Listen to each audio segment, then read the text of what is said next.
As में सबसे पहले ये हमने डिस्कस की थी कि लिरिकल बैलेड्स जो यानी बने थे, तो उनका आगाज, पब्लिकेशन का आगाज हुआ था वो 1798 में हुआ था। ठीक है, 1798 में उनकी पब्लिकेशन का जो था वो आगाज हुआ था। और English romanticism came from Germany. ये इंग्लिश रोमांटिज्म का जो लिटरेचर है ये जर्मनी से यानी मुतबादिल होकर हमारे यानी इंग्लिश लिटरेचर में ये शामिल हुआ। जर्मनी वालों ने जो है ये ट्रिक दी और उसके लिए मुकम्मली तौर पर सब्जेक्टिविटी मिली, लव फॉर एक्सटर्नल नेचर। और ठीक है, और नेचर के हवाले से यानी जिस रूटीन में, जिस मेथड में आप लिखते हैं उनके लिए आपको यानी you have to be the enthusiastic, यानी आपके पास वो जुनून होना चाहिए लिखने का। लिखने का जब जुनून होगा तो बंदा लिख सकता है, वरना नहीं लिख सकता। और रिवाइवल ऑफ लिरिक्सिज्म, तो अब इसी तरह जो लिरिक्सिज्म का काम जो था यानी वो लोगों तक जब पहुंचा तो वो आम हो गया और उसके बाद लोगों ने उसको प्रैक्टिस करना शुरू कर दिया। इंटरेस्ट इन मिडिवलिज्म, तो मिडिवलिज्म का जो दौर था उसमें इसकी मजीद जो थी इंटरेस्ट यानी बढ़ गई। ठीक है, the influence of the French literature, और वहाँ पर फिर यानी एक चीज़ जो है फ्रेंच लिटरेचर का इन्फ्लुएंस वहाँ पर शामिल हो किया गया। अब उसके बाद जो मैंने डिस्कस की थी आपके साथ कि इम्पॉर्टेंट राइटर्स जो थे उनके इसी यानी रोमांटिक एज के जो इम्पॉर्टेंट राइटर्स थे वो विलियम वर्ड्सवर्थ थे।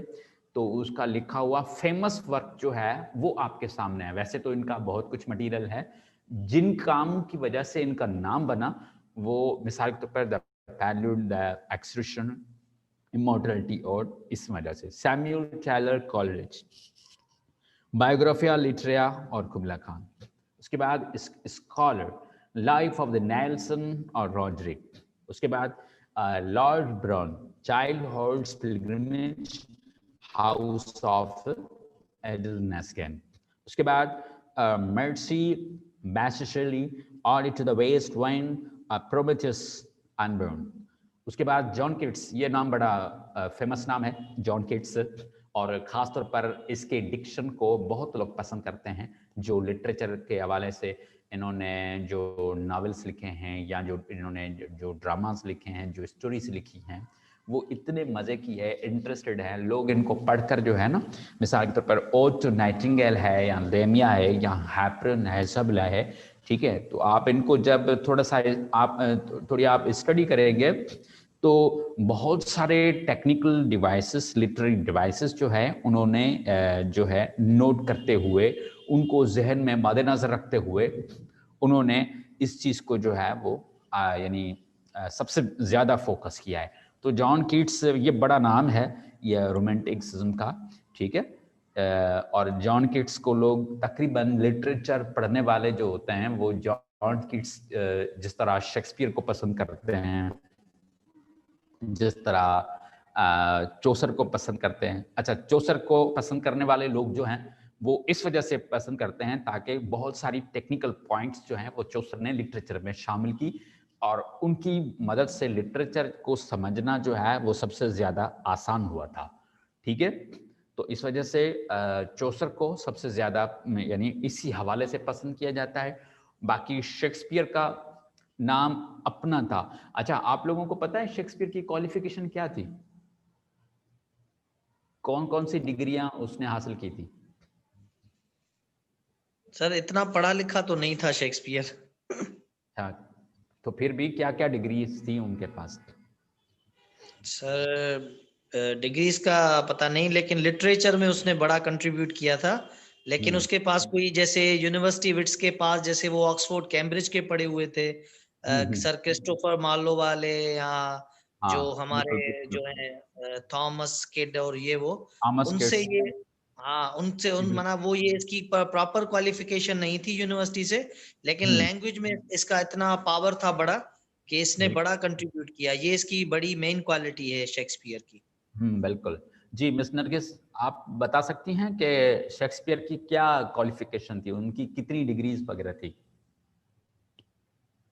जी सर, मैंने भी यही पढ़ा था इनके बारे में कि ये ज़्यादा पढ़े लिखे नहीं थे। इवन हम्म। के ये जब साइन करते थे ना, तो ये अपने नाम की जो स्पेलिंग है वो भी कहीं कुछ और कहीं कुछ लिखते थे। लेकिन ये है कि लिटरेचर में इनका कंट्रीब्यूशन अच्छा है। जी, mister Rahman Bhatti, mostly latecomer. Yes, let me know about this. Yes, sir. I know about him. He's not a much educated person, and he didn't have knowledge about about the study. अच्छा, आप लोगों ने यानी masters किया, ठीक है? जी sir जी। आप लोगों ने मास्टर्स किया। अब मुझे बताओ, अगर शेक्सपियर को ना पढ़ते तो आप लोगों की मास्टर्स हो सकती थी? नो सर, क्योंकि ये इंक्लूड नहीं था ना। सर, नहीं। सोच के बताएं, सोच के। अगर आप शेक्सपियर को ना पढ़ते तो क्या आप अपनी मास्टर्स की डिग्री हासिल कर लेते? नो सर, मुश्किल है। मुश्किल है English literature is incomplete without Shakespeare. Without Shakespeare, but Sir, of course. Shakespeare has no any degree. Yes, sir. This is the irony of life. और ये याद रखें, जिस तरह आजकल की इंटरमीडिएट की डिग्री, एक हल्की सी इंटरमीडिएट की जो डिग्री है, यानी इससे भी कम इस बेचारे की डिग्री थी, लेकिन आप देखें इसका कमाल, देखें उसका काम, देखें उसकी पोइट्री देखें, और मैं तो कहता हूँ उसकी आप सोच देखें, पोइट्री के अंदर क्या कमाल है उसकी पोइट्री। और ख़ासतौर पर जॉर्डन जो है, जॉर्डन ने तो तकरीबन एक ही थीम इस्तेमाल की है, मोस्टली लव थीम इस्तेमाल की है। लव पे उसके जो हैं बहुत बड़े जो है पॉइंट्स हैं, और ख़ासतौर पर यानी यूँ समझ लें कि शेक्सपियर ने भी तकरीबन आपको तो मैंने पहले ही बताया था कि शेक्सपियर यानी यूँ समझ लें कि प्ले राइट भी है, नॉवलिस्ट भी है, ड्रामाटिस्ट है, पोएट है, ठीक है। और उसके अलावा यूँ समझ लें कि लिटरेचर का अब जो देखें एक्सपर्ट यानी इंग्लिश लिटरेचर का वो बिल्कुल यानी मास्टर बना, इतना बड़ा नाम कमाया, और अब बेचारे ने कभी भी अपने पास एमए की डिग्री भी किसी यूनिवर्सिटी से हासिल नहीं कर सका।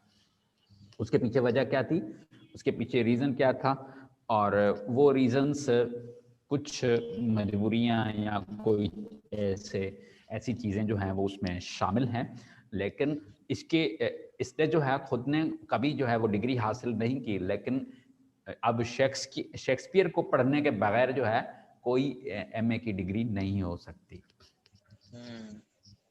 बिल्कुल। तो बिल्कुल उसके बाद जो है John Austin, pride and prejudice. Sir हमारे पास भी एग्जांपल है ना, आप देख लें, हमारे अपने सिंधी लिटरेचर में देख लें आप, शाह साहब को देख लें आप।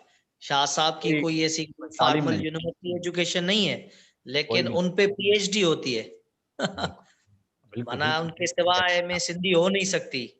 हाँ आप बिल्कुल। देखते हैं शेख हयाज तो माशाल्लाह वो तो बड़े पढ़े लिखे और आला किस्म के बंदे थे, लेकिन हाँ आप देख लें वो भी, उनको भी नोबेल प्राइज मिला है, लेकिन शाह साहब की पोइट्री पे पीएचडी होती है। और बना इस पे देखें, उन्होंने कुछ पढ़ा नहीं था, लेकिन उसकी पोइट्री आप पढ़ें खुद, तो क्या उसका चार्म है अपना एक सिंधी लिटरेचर का। सिंधी लिटरेचर और उर्दू के हिसाब से आप अल्लामा इकबाल को देखें, लेकिन अल्लामा इकबाल तो वो डॉक्टर थे भाई, उनके पास वो तो तो एजुकेटेड बंदे थे बड़े, उनका हाँ, तो अपना एक नाम उनका था। बड़ा मकाम था, उनका बड़ा नाम था, लेकिन असल बात है कि ऐसी सोच भी तो लाना हो ना भाई, ऐसी डिक्शनरी हो, ऐसा स्टाइल हो लिखने का। तो यानी या लिखने का शौकीन मैं भी हूँ, यानी तकरीबन यूँ समझ लें कि मैंने भी तकरीबन इंग्लिश पोइट्री वगैरह के हवाले से भी मैंने बहुत कुछ लिखा है।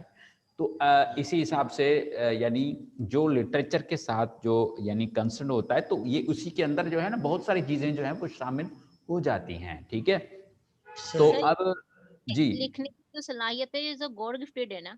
बिल्कुल बिल्कुल, ये बात सही है। और हाँ मैं जी। आपको ये बता दूं कि लिखने का जो काम है, खासतौर पर जो राइटिंग मेथड है, जो राइटिंग स्टाइल है, ये तब आएगा जब आप आज से लिखना शुरू करें ना। असल बात ये है, क्रिएटिविटी कैसे आएगी?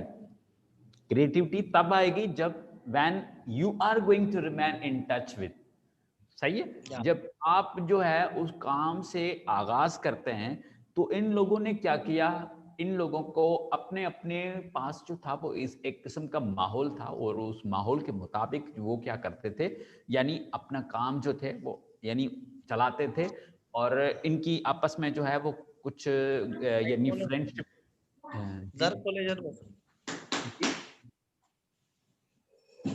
हेलो,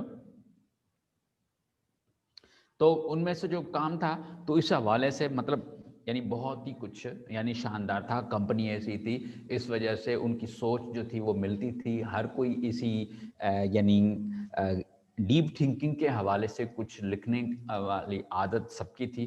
तो इस वजह से ये लिखने की आदत सबको आहिस्ता आहिस्ता यानी होती गई।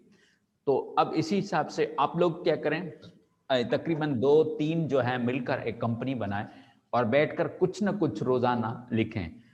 चाहे 5 लाइन्स लिखें ना 5 लाइन्स लिखें, लेकिन from your own mind, from your own creativity, you have to create some other chips of the life. It means the relevant to the society, relevant you are. It means the different kinds of the dictions you that will come into your mind by which that you can be the some kind of the expectations you can create yourself. So इस तरह John केट्स भी इन नामों में से यानी बड़ा नाम है जिन्होंने एक बड़ा काम किया, और जॉन ऑस्टन ने, ठीक है। तो अब विक्टोरियन एज वो भी हम मुकम्मल तौर पर जो है स्टडी कर चुके हैं इस हवाले से। अब हम चलते हैं मॉडर्न पीरियड की तरफ। 1890 से लेकर 1918 तक जो था ये मॉडर्न पीरियड यानी कहलाता है, 1890 से लेकर 1918 तक, ठीक है। तो ब्रेक विथ ट्रेडिशन। अब यहाँ पर जो ट्रेडिशन है वो यानी आम होता है, यानी उनका जो तकरीबन जो है यूँ समझ लें कि जो पहले वाला जो तकरीबन सबका जो यानी उनका ट्रेडिशन के तरफ जो था वो जो ध्यान था वो मतलब इस हिसाब से कुछ जो है यानी उसके अंदर ब्रेक लगी। रिजेक्टेड रोमांटिक कन्वर्सेशंस, ठीक है, और ट्रेडिशनल वर्क्स पैटर्न्स वर रिजेक्टेड, और कुछ ट्रेडिशनल जो काम था उसको रिजेक्ट किया गया। The catastrophe the world wars had shaken faith, ठीक है। तो अब आपको पता होगा कि एक यानी वॉर थी बीच में, वो तकरीबन 1865 से लेकर यानी वो जंग स्टार्ट हुई थी, ठीक है। ये इस दौरान जो था वो तकरीबन ये लिखने का जो काम था वो जो जितना सारा ट्रेडिशन था उसको कुछ ब्रेक लग गई थी ड्यू टू वार। ये वर्ल्ड वार से यहाँ पर कुछ जो है वो स्टार्ट हो गई थी, ठीक है। Had shaken faith in moral and spiritual life, ठीक है। उन्होंने यूं समझ लें कि जो स्पिरिचुअल लाइफ है, स्पिरिचुअल लाइफ तो ये है कि मिसाल के तौर पर अगर आप बैठकर कुछ अपने यानी दिल और दिमाग से जो भी यानी आप बात आपको आपके जहन में आती है और आप उसे लिखते हैं, ठीक है, जो लिखने वाला काम है उस वक्त आपकी ये स्पिरिचुअल लाइफ है, या आप उसको मोरल लाइफ कह सकते हैं, ठीक है, जो आप लिखते हैं उस वक्त। अब मसला ये है कि यानी आपके आसपास कोई बम गिर रहे हों, गोलियां बरस रही हों, ऐसे माहौल में आप बताएं ये स्पिरिचुअल लाइफ डिस्टर्ब होगी कि नहीं होगी? होगी ना। तो अब ये प्रोसेस है कि इस वजह से ये काम जो था यानी इसमें ट्रेडिशन जो था इस हवाले से थोड़ा सा ब्रेक लग गई थी इस हवाले से, ठीक है। अच्छा, इम्पॉर्टेंट राइटर्स और इनका जो वर्क था, आपने इस एज के हवाले से मैं आपको बताऊं टी.एस. एलियट का नाम सबसे बड़ा शानदार नाम है और इनका बड़ा काम है ash Wednesday, the hollow man, the wasteland, the murder and the cathedral, ठीक है। ये बड़े ज़बरदस्त किस्म के जो है वो नावल्स इसने इसके लिखे हुए हैं। अगर आप पढ़ेंगे तो आपको बहुत ही मज़ा आएगा। W.B. Yeats sailing to the Byzantium, September 1913, Ezra Pound, Cancerous, W.H. Auden, Age of Anxiety, Luke Stranger, D.H. Lawrence, उसके जो काम है sons lovers, rainbow, women in love, तो ये चीज़ें राइटर्स और उनके अपने अपने काम थे।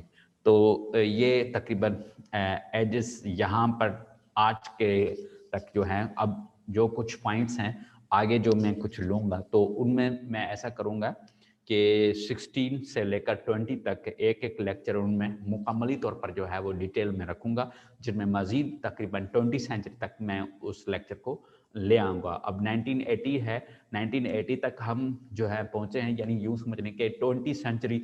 सबसे पहले मैं ऐसा करता हूँ लिमिटेशन टाइम के हवाले से हम सबसे पहले 20 सेंचुरी को डिस्कस करेंगे इंशाल्लाह नेक्स्ट पीरियड में, और उसके बाद या कुछ क्रिटिसिज्म के हवाले से डिस्कस करेंगे। तो क्रिटिसिज्म के बाद जो है मैं भी 20 सेंचुरी के बाद ये या तो मैं ऐसा करूँगा 16 से लेकर 20 तक ये कुछ अलग अलग मैं सेपरेट चीज़ें मैं आपसे शेयर कर दूंगा इस हवाले से। तो अब